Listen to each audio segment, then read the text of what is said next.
My name is Janelle, and I am the author of Loving the Soul Beneath the Autism. I am a stay-at-home mom to 4 kids, 3 boys and a girl, and we're going to have another baby soon. I wrote Loving the Soul Beneath the Autism, an interior analysis of the impact a special needs child bestows upon the family. And it was never something I intended to do, ever. I don't like being in the spotlight. I don't like all that goes along with it, but I saw a need that there are so many families out there that have no idea what they're doing, and I wanted to help them. Babies are amazing. I love babies. I would have as many babies as I am gifted with, but sometimes those babies, they don't come with manuals. I mean, I pictured having kids as being this great thing, and I mean, it is a great thing, but I pictured it being so much easier than our lives has shaped up to be. As a little girl, I pictured a whole bunch of little girls, all with brown hair and brown eyes, and just this happy life. And when I was pregnant with my first, I was 20 and I was really young. I didn't know what to expect, but pregnancy was nothing what I expected. I was in pain constantly. I was sick. I was in the hospital countless times, and when I finally went into labor, I expected to have a healthy baby, and that baby was a boy, which I never ever thought I'd have a boy. But he was a boy, and he was perfect when he came out. He never cried. For the first 2 weeks, he never cried. He honestly had no emotion. Everybody told me he was healthy and happy, and it's kind of what I expected, our lives to be happy. And although it was happy, but it was also a huge challenge. My son, he proved to not be anything like other typical children. He never smiled. He always looked very curious. He didn't really, actually this picture that I picked is the perfect picture for him, because he always had this fear in his eyes that he didn't know what was going on, and he didn't smile till he's 4 months of age, and then this was taken about 8 months. He was very unsure about the world. He didn't know how to interact with other people. He cried unless he was held, and although we held him a lot, it was really hard to have a child that always wanted something. He was always needing something, and there was no downtime. There was no time for me. And honestly, as a parent, they tell you, make sure that you put yourself in the forefront. Like, think about yourself. Don't always think about your child. You have to still go out and do things for yourself. Well, I would go out and he wouldn't eat the whole time. I mean, me and my husband would try to go out on like a date for Valentine's Day, and we came home and he hadn't eaten in 5 hours. He needed constant care, and it was so hard. And for the first 2.5, 3 years, we had no idea what was going on.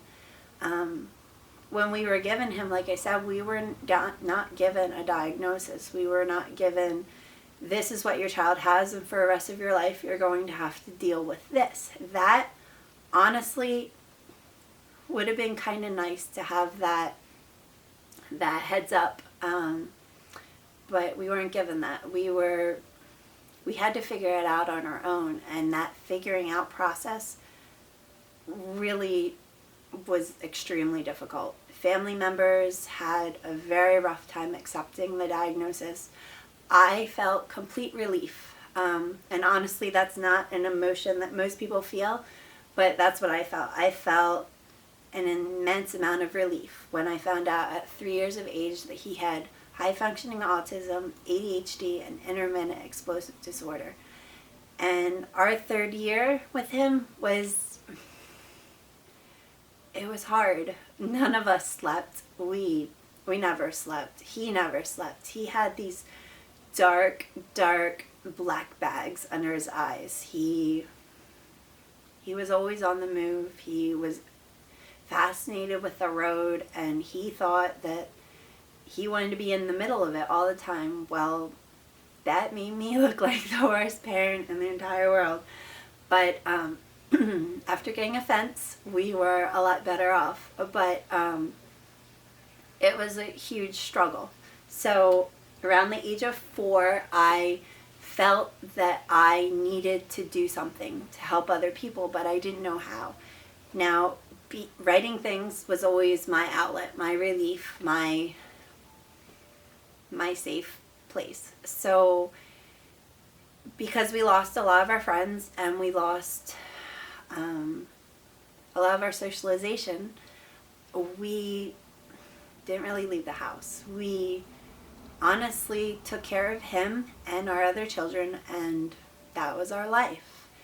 So anyway, I wrote everything down, and not thinking I would ever do anything with it, but just to get all the thoughts out of my head.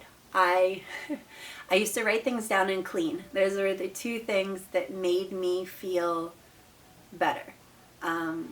So I cleaned. Everyone said you could eat food off my floor. Like, I literally cleaned every inch of everything just to provide some sort of, if I do this, this is the responsible get. Because with him, we could ask him to do something and he wasn't going to listen. Half the time he laughed at us. All the time he laughed. He thought everything was hysterical. So it was really hard, but I ended up forming all of my thoughts, all of my words into this book, Loving the Soul Beneath the Autism, an interior analysis of the impact a special needs child bestows upon the family. And it is composed of 6 parts. It has 24 chapters, so each part has 4 chapters. Each part covers a separate year in his life, so it goes over the first 5 full years of his life. So part 1 goes over the first year, part 2 goes over the second year, and so on. You can read it in 2 ways. The first way you can read it is you can read the first chapter out of every part, and that will give you a view of what it's like into the mind of a special needs parent, what it felt like to me to raise a child who had autism, who was not the typical, stereotypical child who liked to play with toys. My son didn't play with toys. He ever played with toys. He played with light switches and spun his body for fun. Spun some toys, but that was the extent of his play. He was highly intelligent, but playing, just a gift I think every child should have. That was not our son. So anyway, so you can read that, and that's the shortened version of the book for all those parents out there who are like us, who were exhausted, who don't have time to read. You have time to sleep when your child sleeps, and I think that's extremely imperative, to sleep when your child sleeps.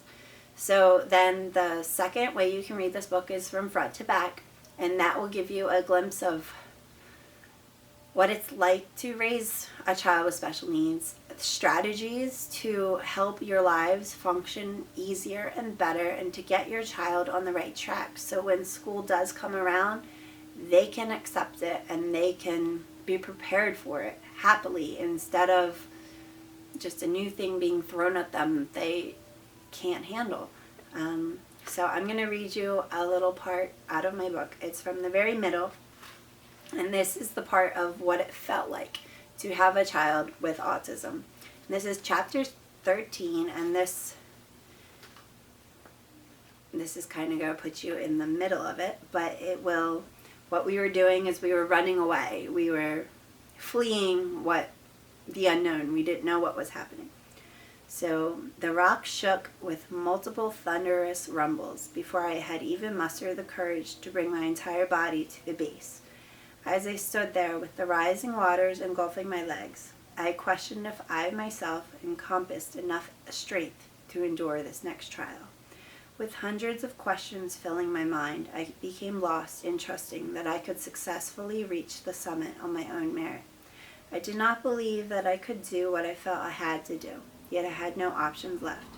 Repositioning the heavy and thrashing child on my back, I begged him to hold on as I swallowed hard and simultaneously pulled my drenched legs out of the water. In finding each small ledge for my footing, I could only pray that my next movements would not cause me to slip down into the freezing waters. I was forced to dig my nails into the cliff for this support as the entire rock again began to shake with the roar of the thunder echoing throughout the vicinity. As the sun disappeared entirely, we were left in darkness. With no visual idea of where I was climbing, my only physical guide was the rock that held my cold and shaking body. The dropping temperature made the arduous climb close to impossible, but nothing could now deter my mind from what needed to be done. I felt my body breaking down with each change in position. However, I was determined to hold on for the life of my child. There was no relief. My hands cracked and became numb, while at the same time my back tightened and ached from the weight upon my shoulders. My body became bruised while scaling the jagged cliffside as we were slammed into it by the force of the gusts. It seemed as though not even the wind had an intention on providing us with any type of relief, as every element in our vicinity seemed determined to have us fall. With tears streaming down my cheeks, I silently begged for some type of a rest. I was so worn down by the climb that I felt despair set in as to if we would ever make it to the top. With yet another flash of lightning, I looked up, searching for some view of what lay ahead. All I saw was rock. The rain continued to burn my frozen face, with each drop that felt as though needles were countlessly protruding into my skin. I could truly not move one more muscle, and in one split second, my body shut down in its place.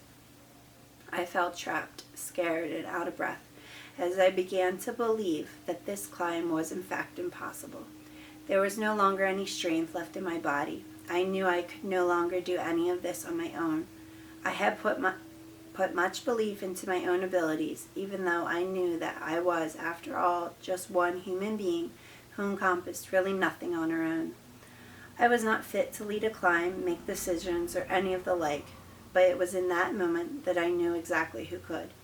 In attempting to regain my strength once again, I bargained with my child to hold on for just a minute longer, while I rested in place, though to my surprise, just as I began to close my eyes, my glimpse found a ledge of significant size to the right of my body. Reaching for that ledge with all of my strength, I pushed my child up to safety first. As I hoisted myself up, I collapsed entirely in tears. I sat down holding my child tightly on my lap, kissing his forehead, before feeling the embrace of our lifeguard from behind. As we sat in safety for just a few moments, we stared out into the black nothingness of the sea. I could not do much other than thank God for the ability to rest during our arduous journey and promise that I would now rely on Him as my ultimate guide. I was so thankful to again be able to hold the dear little child who had now fallen asleep beside me. In that moment, I also attempted to sleep, but sleep eluded me. I was incapable of resting when I knew that at any moment my child might try to escape our position.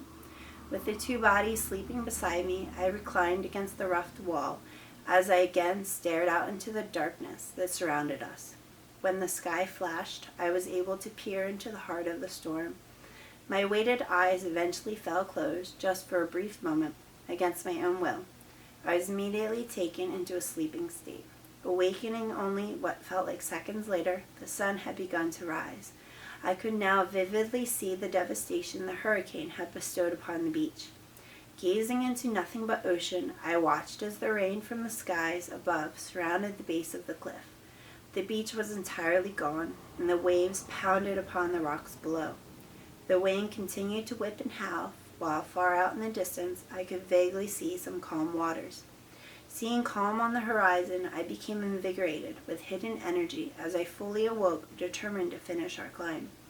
I looked beside me and watched as my son joyfully sat with our lifeguard, throwing tiny pebbles into the massive sea below. Smiling happily at the sight of them, I felt reassured that we were doing the correct thing in climbing with a newfound devotion to who was really in control of our lives. As we began to prepare to climb once again, my son protested loudly with endless screams, while I held on to his small body. Attempting to thrash loose from my grip once again, I reassured him with calm and firm words as I began to scale the wall. Simultaneously, I began praying deep within my own soul for strength. Even though the rain still poured down from above, our mission did not seem as devastating as before, because we now held the faith to push onward. With the battle of a lifetime before me and my family, I was led to question everything in its complete totality. I believe every life has a point where a person hits a sort of bottom and realizes just how little they truly are in the grand scheme of things. I personally believe that I have hit that low point countless times, but one of the longest, lowest periods of my existence was during my oldest son's 3rd year. There was entirely too much of everything going on, and the silence itself seemed a fairy tale. I had never felt more worn down than that year with my child, and at the same time I believed that it was just as hard for him. I was determined to give this child every part of my body and soul, yet even that seemed like not enough. My desires overpowered my exhaustion, and my own anger at the situation seemed to get the best of me. I could not control my son's violent, hour-long meltdowns, which seemed to bring me to my